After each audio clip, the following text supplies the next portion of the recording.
तो सीएम पुष्कर सिंह धामी को आप सुन रहे थे और अब ये सीधी तस्वीरें आपको इकाना स्टेडियम लखनऊ की दिखा रहे हैं, जहां पर लाभार्थियों को मुख्यमंत्री योगी आदित्यनाथ टैबलेट और मोबाइल वितरित कर रहे हैं और ये पहला चरण है। 1 करोड़ छात्र छात्राओं को योजना का लाभ मिलेगा, ये लक्ष्य रखा गया है और आज पहले चरण का कार्यक्रम आप देख रहे हैं। केंद्रीय शिक्षा, कौशल विकास और उद्यमिता मंत्रालय के मंत्री माननीय श्री धर्मेंद्र प्रधान जी, मंच पर उपस्थित मेरे वरिष्ठ सहयोगी औद्योगिक विकास विभाग के मंत्री श्री सतीश महाना जी, प्रदेश सरकार में नगर विकास के मंत्री श्री आशुतोष टंडन जी, जल शक्ति मंत्री डॉक्टर महेंद्र सिंह जी, प्रदेश के तकनीकी शिक्षा विभाग के मंत्री श्री जितिन प्रसाद जी, समाज कल्याण विभाग के मंत्री श्री रमापति शास्त्री जी, महिला और बाल विकास विभाग की मंत्री श्रीमती स्वाति सिंह जी, बेसिक शिक्षा विभाग के मंत्री डॉक्टर सतीश द्विवेदी जी, राज्य मंत्री श्री धर्मवीर प्रजापति जी, अजीत पाल जी, महापौर श्रीमती संयुक्ता भाटिया जी, माननीय विधायक श्री अविनाश त्रिवेदी जी, सुरेश तिवारी जी, जय देवी जी,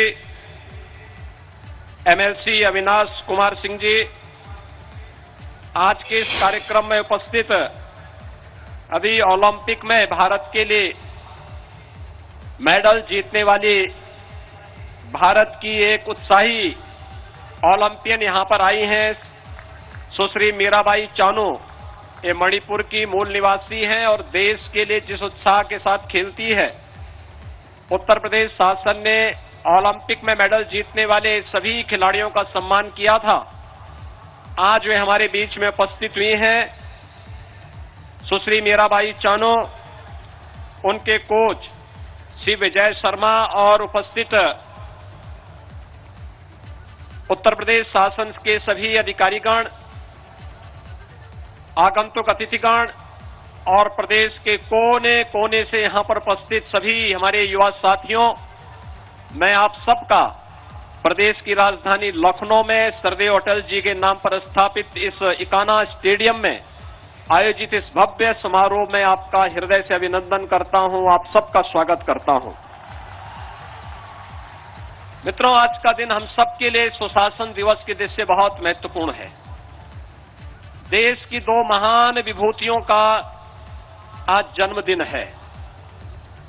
ये 2 महान विभूतियां देश के पूर्व प्रधानमंत्री भारत रत्न सरदेव अटल बिहारी वाजपेयी जी और इस देश के अंदर स्वाधीन भारत के अंदर भारत की शिक्षा पद्धति कैसे होनी चाहिए, पराधीन भारत में ही 1916 में काशी हिंदू विश्वविद्यालय की स्थापना करने वाले प्रख्यात समाजसेवी, स्वतंत्रता संग्राम सेनानी पंडित मदन मोहन मालवीय जी, भारत रत्न पंडित मदन मोहन मालवीय जी की भी आज जयंती है।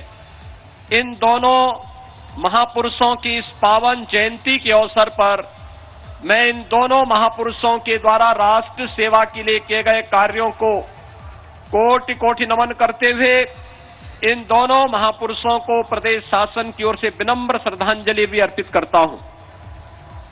मित्रों, लखनऊ अटल जी की कर्म भूमि रही है और देश के अंदर 6 दशक तक भारत की राजनीति को उन्होंने जिस शुचिता पारदर्शिता के साथ एक नई दिशा देने का कार्य किया था, वह पूरे भारतवासियों के लिए सार्वजनिक जीवन में कार्य करने वाले प्रत्येक जनप्रतिनिधि के लिए और जीवन में सार्वजनिक क्षेत्र को अपनी सेवा का माध्यम बनाने वाले युवाओं के लिए वह सदैव प्रेरणादायी बना रहेगा।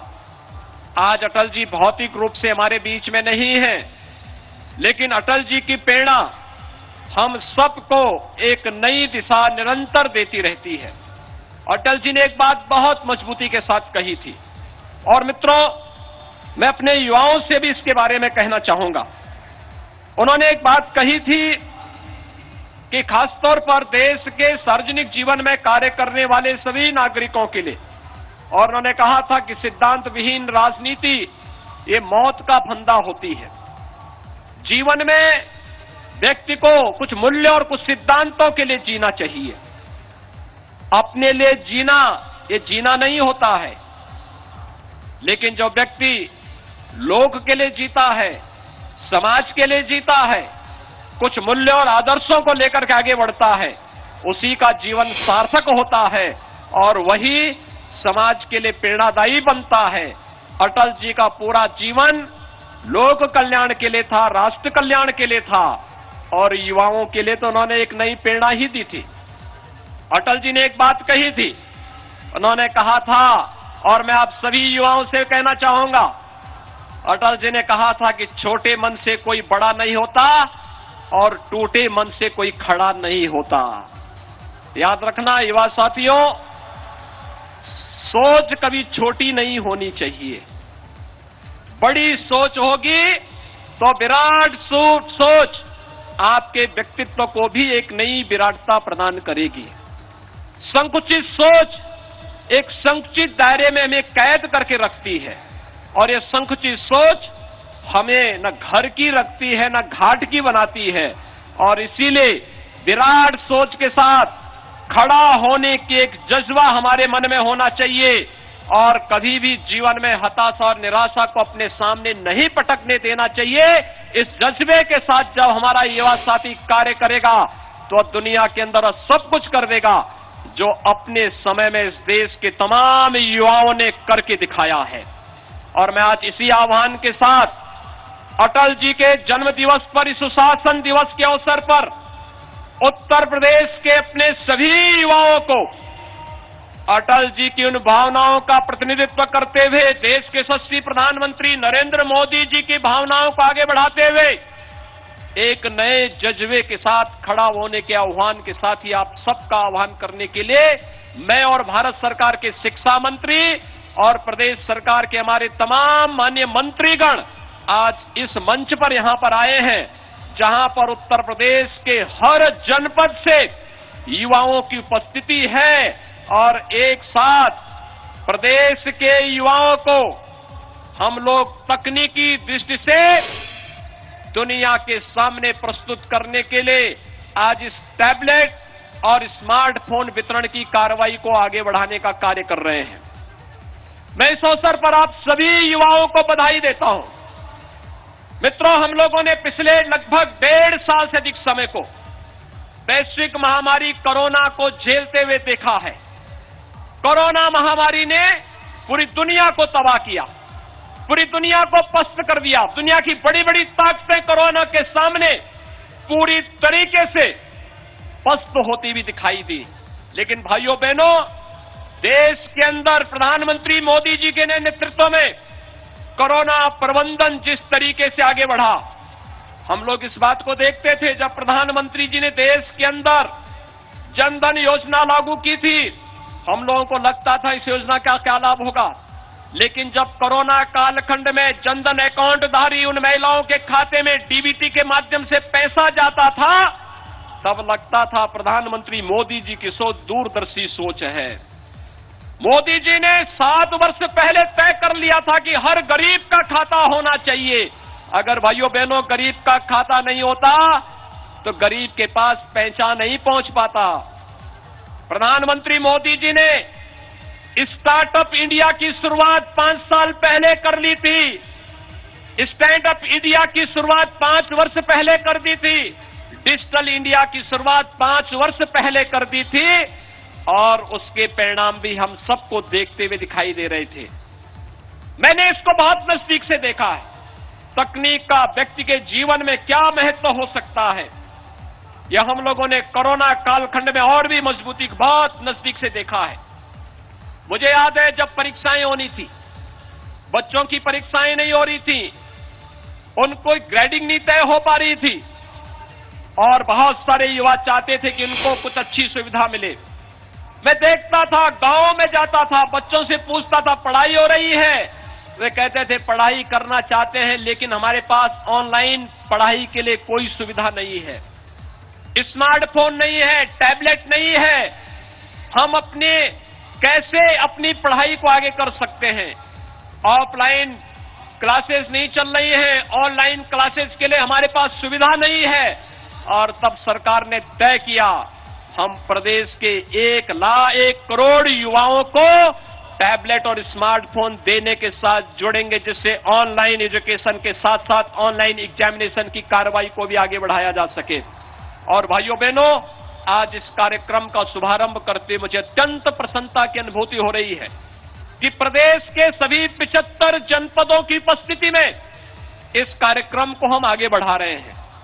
और यहां पर हम लोग न केवल अपने छात्र छात्राओं को जो स्नातक और प्रास्नातक में अध्ययन कर रहे हैं उनको, बल्कि प्रतियोगी परीक्षाओं में भाग लेने वाले और प्रदेश की कोचिंग संस्थाओं में, मुझे याद है जब लॉकडाउन प्रारंभ हुआ था, सबसे पहली चुनौती हमारे सामने आई थी कि कोटा में जो बच्चे प्रतियोगी परीक्षाओं की तैयारी कर रहे थे, उन बच्चों के लिए कैसे उनको उनके घर में सुरक्षित लाया जाए। राजस्थान सरकार तैयार नहीं थी सहयोग करने के लिए। मुझे उत्तर प्रदेश से बसेज भेजनी पड़ी थी कोटा, और उन सभी 15,000 बच्चों को सुरक्षित उनके घरों तक पहुंचाने के कार्य किए थे। और भाइयों बहनों, तब मैंने तय किया था, तब हमने अपने अधिकारियों को एक जिम्मेदारी दी थी, और जिम्मेदारी ये दी थी कि अब हमारे प्रदेश के बच्चों को प्रतियोगी परीक्षाओं की तैयारी करने के लिए प्रदेश के बाहर न जाना पड़े, इसके लिए हर कमिश्नरी हेडक्वार्टर पर इसकी व्यवस्था की जानी चाहिए।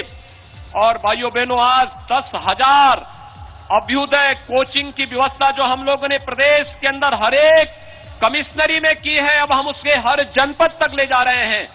ऐसे 10,000 प्रतियोगी छात्रों की तैयारी करने वाले अभ्युदय कोचिंग से जुड़े हुए युवाओं को भी स्मार्टफोन देने और टैबलेट की व्यवस्था, फ्री में टैबलेट और स्मार्टफोन देने के साथ आज हम जोड़ने जा रहे हैं। मैं इस अवसर पर इन सबको हृदय से बधाई देता हूं, अपनी शुभकामनाएं देता हूं। भाइयों बहनों, हम सबको एक बात ध्यान में रखना होगा, और वह जब सरकार की नीयत साफ होती है तो काम भी दमदार दिखता है। सोच ईमानदार तो काम दमदार। मेरी आवाज के साथ आप बोलेंगे, सोच ईमानदार तो। दोनों ओर से, इधर से आवाज आ रही है, इधर से आ रही है, लेकिन ये सामने से आवाज नहीं आ रही है। सोच ईमानदार तो। भाइयों बहनों, ये काम दमदार का ही परिणाम है। याद करिए 2017 के पहले जो नियुक्तियां होती थी उनमें भाई भतीजावाद होता था। उसमें कुछ जगहों पर तो ऐसा होता था, कोई नौकरी चलती, कोई नौकरी निकली, और नौकरी निकलने के बाद एक खानदान के लोग, एक वंश के लोग, चाचा भी, भतीजा भी और मामा भी, अरे सभी लोग वसूली में निकल पड़ते थे। ये सभी लोग निकल पड़ते थे। महाभारत का कोई रिश्ता नहीं छूटता था जो वसूली में नहीं निकलता हो। कहीं शकुनी मामा निकलता था, कहीं दुर्योधन भांजा निकलता था, कहीं कोई दुशासन निकलता था, और कहीं पर कोई भतीजा निकल पड़ता था। लेकिन भाइयों बहनों, 2017 के बाद हम लोगों ने कहा कि प्रदेश के युवाओं के जीवन के साथ जो भी खिलवाड़ करेगा उसकी जगह जेल होगी, जेल। प्रदेश में पूरी पारदर्शिता के साथ भर्ती की प्रक्रिया होगी, और भर्ती की प्रक्रिया को आगे बढ़ाया गया। 10 वर्षों में 2 लाख भर्ती नहीं हो पाई थी। हम लोगों ने मात्र भी 5 वर्ष भी नहीं हुए हैं, 4.5 लाख युवाओं को प्रदेश के अंदर सरकारी नौकरी दी है। प्रदेश में कानून व्यवस्था की बेहतरीन स्थिति थी, तो परिणाम सामने आ गए।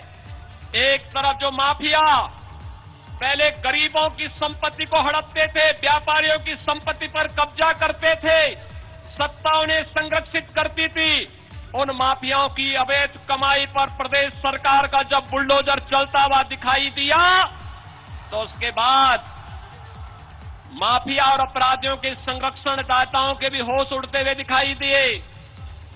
लेकिन प्रदेश में निवेश बढ़ा, एक जनपद एक उत्पाद की नीति हम लोगों ने लागू की और परिणाम था 1,61,00,000 नौजवानों को प्रदेश के अंदर ही उन्हीं के गांव और उन्हीं के जनपद में रोजगार भी उपलब्ध होता हुआ दिखाई दिया। और यही नहीं भाइयों बहनों, स्वतः रोजगार के साथ विश्वकर्मा श्रम सम्मान जैसी योजनाओं के साथ जोड़ करके 60 लाख युवाओं को हम लोगों ने प्रदेश के अंदर स्वतः रोजगार के साथ जोड़ा। आज परिणाम है, लोग मौचक हैं। जब हमारे पास आंकड़े आते हैं 2017 के पहले 15-16 तक प्रदेश के अंदर अनएम्प्लॉयमेंट रेट लगभग 18% था। आज उत्तर प्रदेश के अंदर अनएम्प्लॉयमेंट का जो रेट है वह 4.5% है। ये दिखाता है हमारे प्रयास सही दिशा की ओर आगे बढ़ रहे हैं। हमें नए भारत के नए उत्तर प्रदेश की ओर आगे कैसे बढ़ना है, ये प्रधानमंत्री जी की ईमानदार सोच को दमदारी के साथ प्रदेश के अंदर लागू करने का कार्य आज प्रदेश के अंदर लागू किया गया है। भाइयों बहनों, मुझे आज के इस अवसर पर आप सबसे कहना है और वह ये कि प्रदेश की हमारी ये युवा शक्ति में बहुत कुछ भरा पड़ा है। आपके अंदर असीम संभावनाएं हैं और भारत का युवा, जब हम बात करते हैं दुनिया के अंदर, दुनिया में भारत सबसे युवा देश है।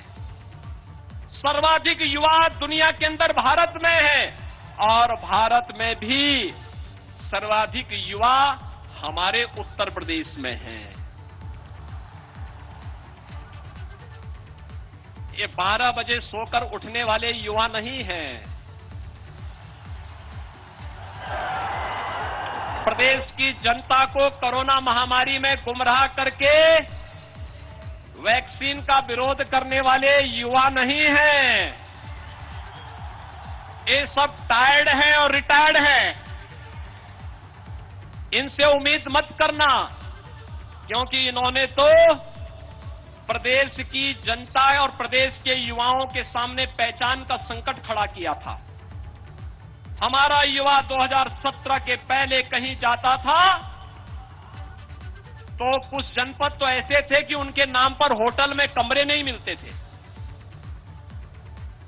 और बाकी युवा कहीं जाता था तो ये मान लिया जाता था कि या तो ये नकल करके आया होगा या फिर यह कोई सिफारिशी होगा, इसलिए उसको प्रतियोगी परीक्षाओं से बाहर कर दिया जाता था।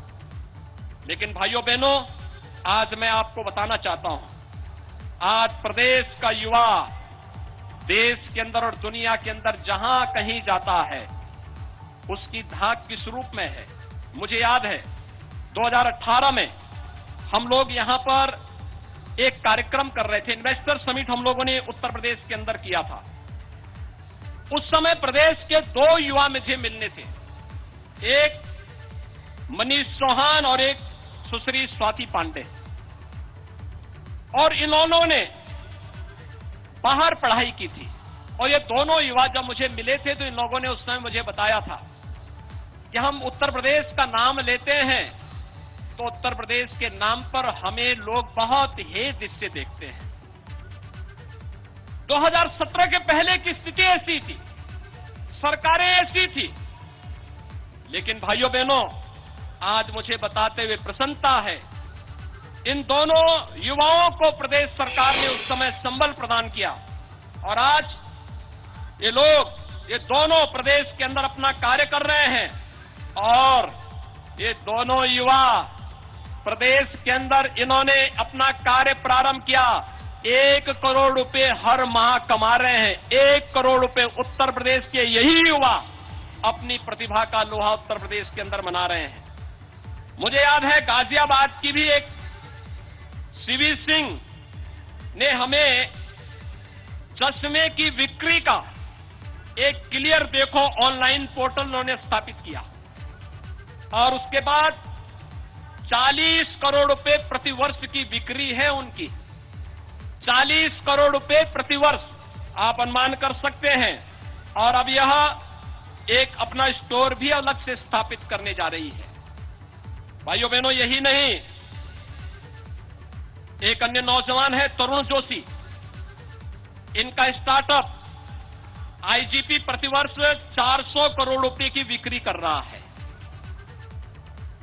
अंतर्राष्ट्रीय कंपनी द्वारा इसका जो मूल्यांकन किया गया है वह किया गया है 1500 करोड़ रुपए का। और मैंने तो देखा है उत्तर प्रदेश के युवाओं को आज देश और दुनिया में नए नए पैकेजेस मिल रहे हैं, अच्छे पैकेज मिल रहे हैं। और यही नहीं, हॉकी में भी तो उत्तर प्रदेश का एक खिलाड़ी था ललित उपाध्याय। ललित उपाध्याय ने ओलंपिक में कांस्य पदक जीतने वाली टीम का हिस्सा बनकर के उत्तर प्रदेश के युवाओं के मनोबल को बढ़ाने का कार्य किया था। और जूनियर हॉकी में लखनऊ के सरदानंद तिवारी भी थे ना, इन्होंने जूनियर हॉकी में उत्तर प्रदेश का नाम बढ़ाया। और भाइयों बहनों, अभी तो बहुत सारे ऐसे युवा हैं। आपने अभी ललितपुर की होनहार बालिका कुमारी नंदनी कुशवाहा के आर्टिफिशियल इंटेलिजेंस पर जो उन्होंने कार्य किया है, यह जो प्रदर्शनी है अखिल भारतीय स्तर पर टॉप 20 में इसको भी स्थान मिला है। आखिर हमारा ये वही युवा है जिस युवा ने हमेशा अपनी प्रतिभा का लोहा मनवाया है। और मैं तो आपसे कहना चाहता हूं, भगवान श्री राम ने जब कहा था निस्सरहीन करो मई भुज उठाए प्रण कीन, उस समय भगवान राम की उम्र ही क्या थी। उस कालखंड में भगवान राम भी युवा ही थे, आपकी तरह युवा ही थे। और यही नहीं, कंस के अत्याचार से मथुरा वासियों को मुक्त करने वाले और दुनिया को परित्राणाय साधूनाम विनाशाय च दुष्कृताम का संदेश देने वाले भगवान कृष्ण जब मथुरा वासियों को कंस के अत्याचार से मुक्त कराते हैं, उस समय भगवान कृष्ण भी युवा ही थे। भाइयों बहनों, यही नहीं, दुनिया को निर्वाण का संदेश देने वाले बुद्ध या फिर आदि शंकराचार्य, ये युवा ही थे। आदि शंकराचार्य मात्र 32 वर्ष की उम्र तक जिए थे।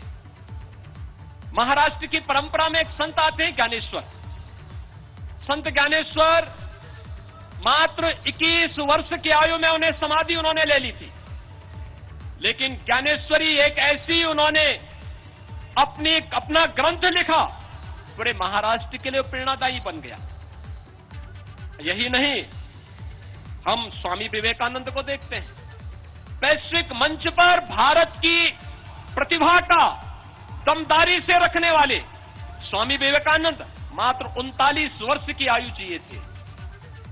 भारत सेवाश्रम संघ के संस्थापक स्वामी प्रणवानंद मात्र 42 वर्ष की आयु तक जीवित रहे। और यही नहीं, 1.25 लाख से एक लड़ाओ तो गोविंद सिंह नाम कहाओं का आह्वान करने वाले गुरु गोविंद सिंह जी महाराज को कौन भूल सकता है। छत्रपति शिवाजी महाराज और महाराणा प्रताप को कौन भारत का युवा विस्मृत कर सकता है।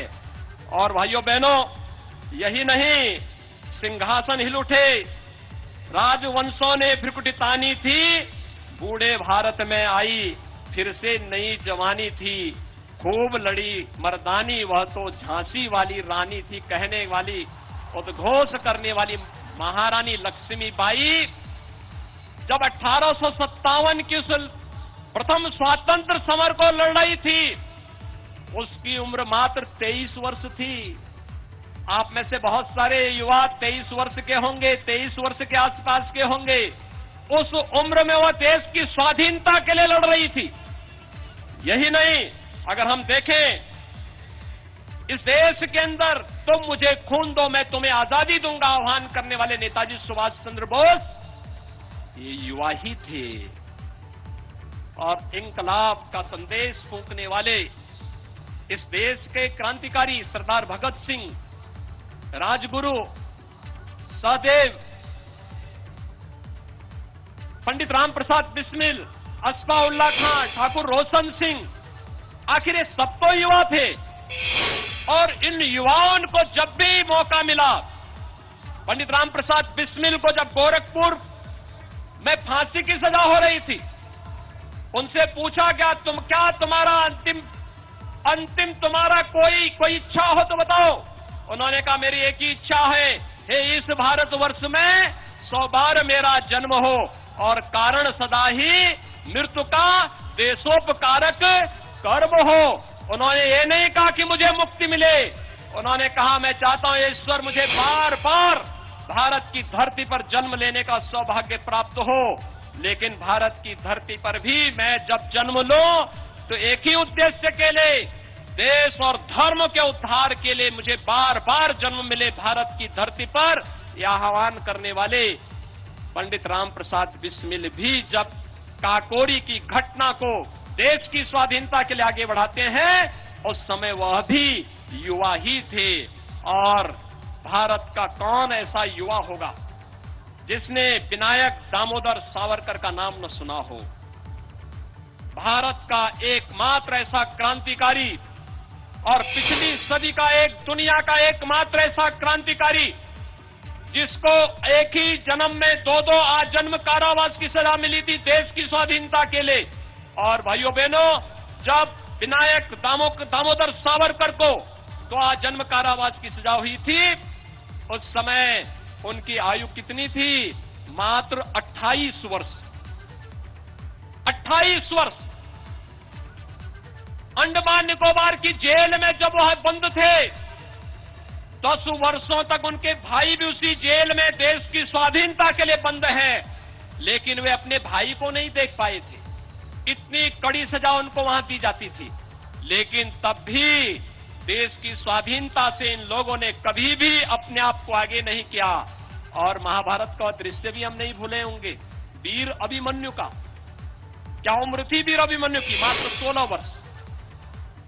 भाइयों बहनों, भारत के अंदर ही नहीं, दुनिया के अंदर भी युवाओं की कमी नहीं थी। मैं अभी देख रहा था, हमारे डॉक्टर शकुंतला मिश्रा के हमारे एक युवा इस मंच पर आए थे और वह दिव्यांग है, और दिव्यांग होने के बावजूद सागर उपमन्यु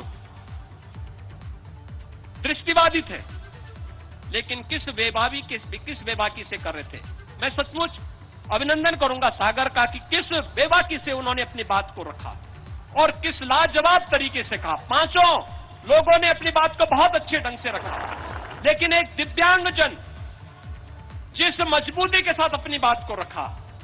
आज तो सरकार उन्हें टैबलेट के साथ जोड़ रही है, शासन अनेक सुविधाओं के साथ उन्हें जोड़ रही है, लेकिन याद रखना, ये ब्रेन लिपि की खोज करने वाला जो लुईस ब्रेल था, फ्रांस का, उनकी उम्र क्या थी?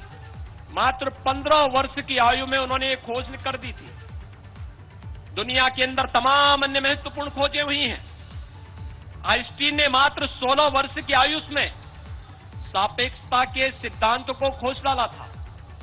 और कहते हैं न्यूटन ने गुरुत्वाकर्षण के नियमों की खोज मात्र 23 वर्ष की उम्र में कर दिया था।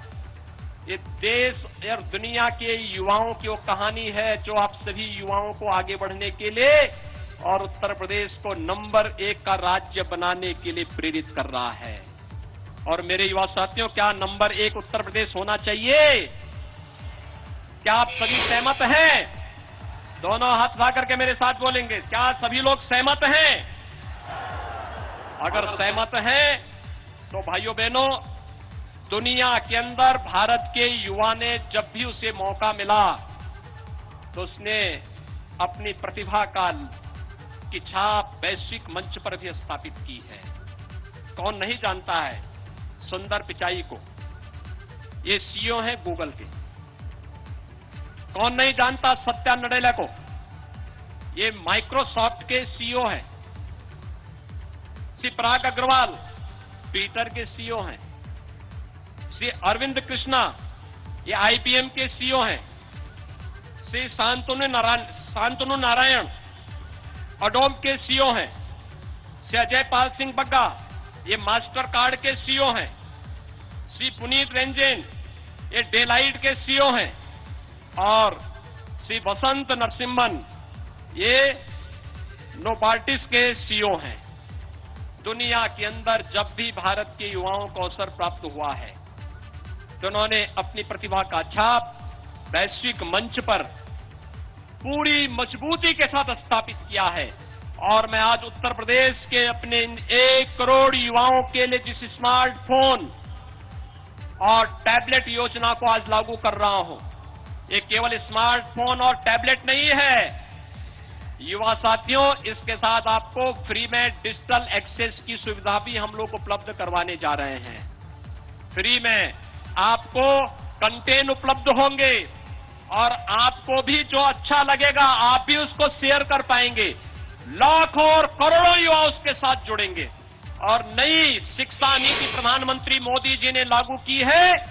इस नई शिक्षा नीति के साथ जुड़ करके हम भारत को दुनिया की एक महाशक्ति की ओर अग्रसर करने में हम कामयाब होंगे। इस विश्वास के साथ आज यहां पर 1 करोड़ युवाओं के लिए टैबलेट और स्मार्टफोन वितरण की इस कार्रवाई आप 60,000 नौजवानों से मैं प्रारंभ कर रहा हूं।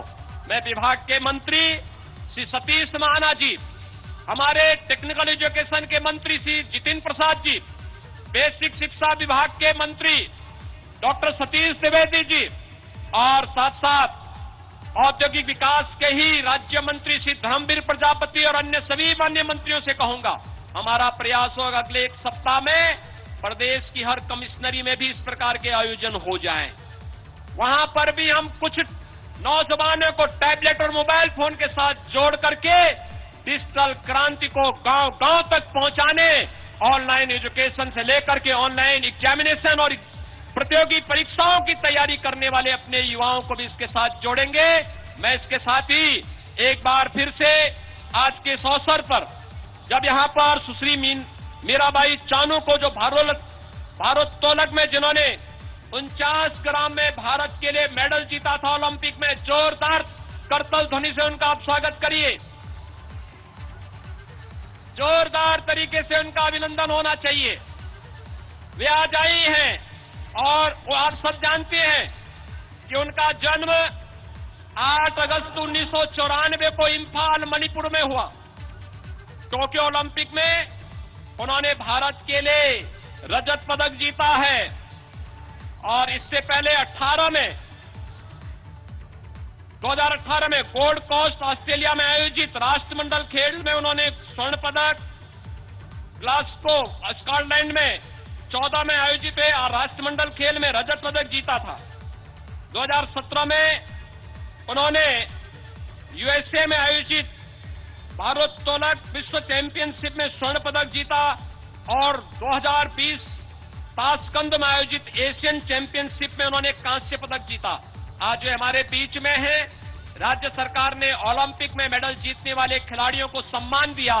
आज वे आए हैं। मैं आप सभी की ओर से, प्रदेशवासियों की ओर से उन्हें बधाई देता हूं, उनका अभिनंदन करता हूं और साथ साथ अपने इन सभी युवाओं को और प्रदेश के 1 करोड़ युवाओं को भी मैं इस अवसर पर अभिनंदन करता हूं और आपको बधाई देता हूं कि इन योजनाओं का लाभ